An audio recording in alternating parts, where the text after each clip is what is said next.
మా మా మా అబ్బా ఎందుకు అరుస్తావు? నాకేం చెవులేదు. అది కాదు మా, నాకు విషయం చెప్పు. అడుగు. నీకు అన్నగాని తమ్ముడు గాని, నాన్నకు అక్కగాని చెల్లి గాని ఎవరైనా ఉన్నారా? అదంతా ఇప్పుడెందుకురా నీకు? బా చెప్పు మా. లేర్రా. లేరా? నాన్నకు కూడా లేరా?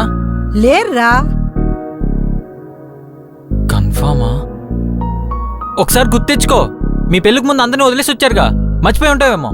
నాకు నీకున్నంత మతిమరుపు లేదు గాని నాకు బ్రదర్స్ గాని మీ నాన్నకి సిస్టర్స్ గాని ఎవ్వరు లేర్రా. ఎవరు లేరా? ఇవన్నీ ఎందుకు అడుగుతున్నావు? ఎవరు లేరా? మరి తనెవరబ్బా? సరదాగా కాసేపు సరదాగా కాసేపు సరదాగా కాసేపు